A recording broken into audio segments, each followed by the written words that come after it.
তবে বঙ্গোপসাগর থেকে জলীয় বাষ্পের প্রবেশ বাড়ার ফলে সর্বনিম্ন তাপমাত্রা সেটা স্বাভাবিকের থেকে কিছুটা বেড়ে গেছে। প্রায় 2 থেকে 3 ডিগ্রি মতো বর্তমানে বেশি রয়েছে সর্বনিম্ন তাপমাত্রা স্বাভাবিকের থেকে। মানে বছরের এই সময় স্বাভাবিক যে ঠান্ডাটা থাকার কথা সেটা কিছুটা কমে গেছে। আজকের দিনটা অর্থাৎ 23 তারিখে দক্ষিণবঙ্গের জেলাগুলিতে প্রধানত মেঘলা আকাশ থাকবে। পশ্চিমের জেলাগুলোয় প্রধানত মেঘলা আকাশই, 2-1 জায়গায় খুব হালকা ধরনের বৃষ্টিপাতের সম্ভাবনা রয়েছে। পশ্চিমের জেলাগুলোয় প্রধানত মেঘলা আকাশই থাকবে, 2-1 জায়গায় খুব হালকা বৃষ্টি পশ্চিমের জেলাগুলোয় থাকার সম্ভাবনা থাকছে। তবে সিগনিফিক্যান্ট কিছু না, মানে খুব একটা এতে প্রভাব কিছু থাকবে না সেরকম। বৃষ্টি যদি হয়ও খুবই হালকা হবে পশ্চিমের জেলাগুলো।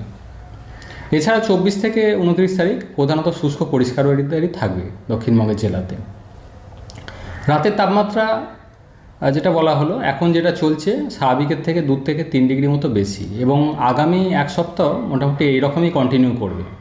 অর্থাৎ তাপমাত্রা খুব একটা পরিবর্তন হবে না আগামী 1 সপ্তাহ। স্বাভাবিকের থেকে বেশিই থাকবে তাপমাত্রা, অর্থাৎ ঠান্ডাটা কিছুটা কম থাকবে। কলকাতা পার্শ্ববর্তী অঞ্চলে আজকের দিনটা প্রধানত মেঘলা আকাশ থাকবে। কাল থেকে প্রধানত শুষ্ক পরিষ্কার ওয়েদারই থাকবে।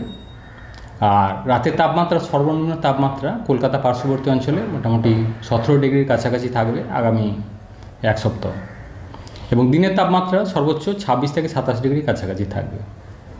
পশ্চিমের জেলাগুলো স্বাভাবিকভাবেই কলকাতা থেকে তাপমাত্রা আরও 2 থেকে 4 ডিগ্রি মতো কম থাকবে সর্বনিম্ন তাপমাত্রাটা। উত্তরবঙ্গের জন্য প্রধানত শুষ্ক ওয়েদারই থাকবে আগামী 1 সপ্তাহ। আজকের দিনটা মেঘলা আকাশ থাকবে। দার্জিলিংয়ের ক্ষেত্রে পাহাড়ি এলাকায় হয়তো হালকা ধরনের বৃষ্টিপাতের সম্ভাবনা থাকছে 23 থেকে 24-এর মধ্যে 2-1 জায়গায়। এছাড়া তাপমাত্রা উত্তরবঙ্গেও সর্বনিম্ন তাপমাত্রা স্বাভাবিকের থেকে একটু বেশিই থাকবে আগামী 1 সপ্তাহ। দক্ষিণবঙ্গের জন্য সকালের দিকে কুয়াশা থাকার সম্ভাবনা রয়েছে, খুব একটা সিগনিফিক্যান্ট কিছু নেই। বৃষ্টিপাত যদি থাকেও পশ্চিমের জেলাগুলোয় 2-1 জায়গায় খুবই হালকা ধরনের থাকবে, তাতে প্রভাব ফেলার মতো কিছু থাকবে না। মেনলি বঙ্গোপসাগর থেকে জলীয় বাষ্পের প্রবেশ বাড়ার কারণে কিছুটা পরোক্ষ প্রভাব রয়েছে পশ্চিমী ঝঞ্ঝার। আগামী 1 সপ্তাহে তাপমাত্রা পরিবর্তন হবে না, মোটামুটি এইরকমই থাকবে, এবং স্বাভাবিকের থেকে 2 থেকে 3 ডিগ্রি মতো বেশিই থাকবে সর্বনিম্ন তাপমাত্রা।